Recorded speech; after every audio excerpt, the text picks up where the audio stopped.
Good morning, friends. Chapter 71, The Jeroboam Story. Hand in hand, ship and breeze blew on, but the breeze came faster than the ship, and soon the Pequod began to rock. By and by, through the glass, the strangers' boats and manned mastheads proved her a whale ship. But as she was so far to windward, and shooting by, apparently making a passage to some other ground, the Pequod could not hope to reach her. So the signal was set to see what response would be made.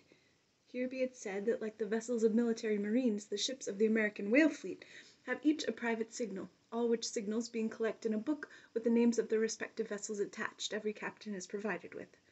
Thereby the whale commanders are enabled to recognize each other upon the ocean, even at considerable distances and with no small facility. The Pequod's signal was at last responded to by the stranger setting her own, which proved the ship to be the Jeroboam of Nantucket. Squaring her yards, she bore down, ranged a beam under the Pequod's lee, and lowered a boat. It soon drew nigh, but as the side ladder was being rigged by Starbuck's order to accommodate the visiting captain, the stranger in question waved his hand from his boat's stern in token of that proceeding being entirely unnecessary. It turned out that the Jeroboam had a malignant epidemic on board, and that Mayhew, her captain, was fearful of infecting the Pequod's company, for though himself and the boat's crew remained untainted, and though his ship was half a rifle shot off, and an incorruptible sea and air rolling and flowing between, yet conscientiously adhering to the timid quarantine of the land, he peremptorily refused to come into direct contact with the Pequod.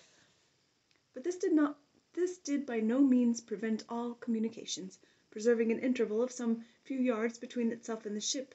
The Jeroboam's boat, by the occasional use of its oars, contrived to keep parallel to the Pequod, as she heavily forged through the sea, for by this time it blew very fresh, with her main-top-sail aback, though indeed at times, by the sudden onset of a large rolling wave, the boat would be pushed some way ahead, but would be soon skilfully brought to her proper bearings again. Subject to this and other the like interruptions, now and then a conversation was sustained between the two parties, but at intervals not without still another interruption of a very different sort. Pulling an oar in the Jeroboam's boat was a man of a singular appearance, even in that wild whaling life where individual notabilities make up all totalities. He was a small, short, youngish man, sprinkled all over his face with freckles, and wearing redundant yellow hair. A long-skirted, cabalistically cut coat of a faded walnut tinge enveloped him, the overlapping sleeves of which were rolled up on his wrists. A deep, settled, fanatic delirium was in his eyes. As soon as this figure had been first described, Stubb had exclaimed, "That's he! That's he! The long-togged scaramouch the town-house company told us of." Stubb here alluded to a strange story told of the Jeroboam, and a certain man among her crew some time previous, when the Pequod spoke the town-ho.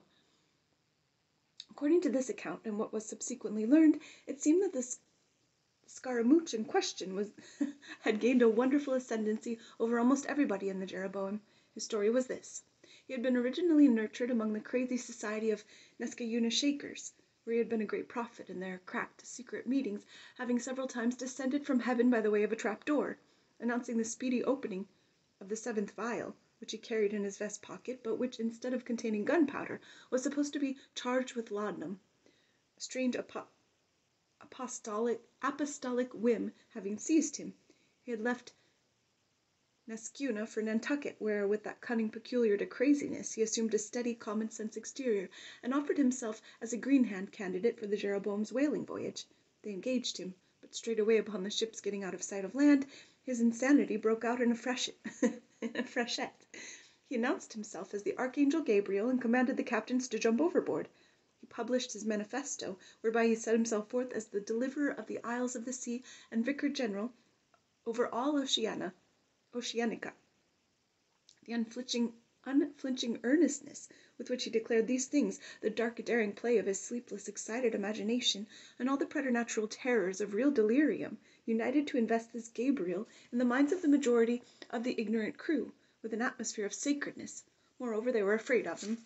As such a man, however, was not of much practical use in the ship, especially as he refused to work except when he pleased, the incredulous captain would fain have been rid of him.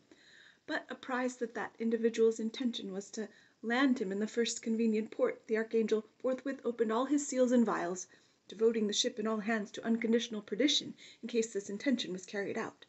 So strongly did he work upon his disciples among the crew, that at last in a body they went to the captain and told him if Gabriel was sent from the ship, not a man of them would remain. He was therefore forced to relinquish his plan, nor would they permit Gabriel to be in any way maltreated, so say or do what he would. So that it came to pass that Gabriel had the complete freedom of the ship. The consequence of all this, that the archangel cared little or nothing for the captain and mates, and since the epidemic had broken out, he carried a higher hand than ever, declaring that the plague, as he called it, was at his sole command, nor should it be stayed but according to his good pleasure. The sailors, mostly poor devils, cringed, and some of them fawned before him, in obedience to his instructions, sometimes rendering him personal homage as to a god. Such things may seem incredible, but however wondrous, they are true. Nor is the history of fanatics half so striking in respect to the measureless self-deception of the fanatic himself, as his measureless power of deceiving and bedeviling so many others. But it is time to return to the Pequod. "I fear not thy epidemic, man," said Ahab from the bulwarks to Captain Mayhew, who stood in the boat's stern. "Come on board." But now Gabriel started to his feet. Think of the fevers, yellow and bilious. Beware of the horrible plague." "Gabriel, Gabriel," cried Captain Mayhew, "thou must either—" But that instant a headlong wave shot the boat far ahead, and its seethings drowned all speech. Hast thou seen the white whale?" demanded Ahab, when the boat drifted back. Think of thy whaleboat, stoven and sunk. Beware the horrible tale." "I tell thee again, Gabriel, that—" But again the boat tore ahead as if dragged by fiends. Nothing was said for some moments, while the succession of riotous waves rolled by, which by one of those occasional caprices of the sea were tumbling, not heaving it. Meantime the hoisted sperm whale's head jogged about very violently, and Gabriel was seen eyeing it with rather more apprehensiveness than his archangel nature seemed to warrant. When this interlude was over, Captain Mayhew began a dark story concerning Moby Dick, not, however, without frequent interruptions from Gabriel, whenever his name was mentioned, and the crazy sea that seemed leagued with him. It seemed that the Jeroboam had not long left home, when upon speaking a whale ship, her people were reliably apprised of the existence of Moby Dick and the havoc he had made. Greedily sucking in this intelligence, Gabriel solemnly warned the captain against attacking the white whale, in case the monster should be seen, in his gibbering insanity, pronouncing the white whale to be no less a being than the Shaker god incarnated, the Shakers receiving the Bible. But when, some year or two afterwards, Moby Dick was fairly sighted from the mastheads, Macy, the chief mate, burned with ardor to encounter him, and the captain himself, being not unwilling to let him have the opportunity, despite all the archangel's denunciations and forewarnings, Macy succeeded in persuading 5 men to man his boat. With them he pushed off, and after much weary pulling and many perilous unsuccessful onsets, he at last succeeded in getting one iron fast. Meantime, Gabriel, ascending to the main royal masthead, was tossing one arm in frantic gestures and hurling forth prophecies of speedy doom to the sacrilegious assailants of his divinity. Now while Macy, the mate, was standing up in his boat's bow, and with all the reckless energy of his tribe was venting his wild exclamations upon the whale, and essaying to get a fair chance for his poised lance, lo, a broad white shadow rose from the sea, by its quick fanning motion temporarily taking the breath out of the bodies of the oarsmen. Next instant the luckless mate, so full of furious life, was smitten bodily into the air, and making a long arc in his descent, fell into the sea at a distance of about 50 yards. Not a chip of the boat was harmed, nor a hair of any oarsman's head, but the mate forever sank. It is well to parenthesize here that of the fatal accidents in the sperm whale fishery, this kind is perhaps almost as frequent as any. Sometimes nothing is injured but the man who is thus annihilated. Oftener the boat's bow is knocked off, or the high board, in which the headsman stands, is torn from its place and accompanies the body. But strangest of all is the circumstance that in more instances than one, when the body has been recovered, not a single mark of violence is discernible, the man being stark dead. The whole calamity, with the falling form of Macy, was plainly described from the ship. Raising a piercing shriek, "The vial! The vial!" Gabriel called off the terror-stricken crew from the further hunting of the whale. This terrible event clothed the archangel with added influence, because his credulous disciples believed that he had specifically foreannounced it, instead of only making a general prophecy, which anyone might have done, and so have chanced to hit one of many marks in the wide margin allowed. He became a nameless terror to the ship.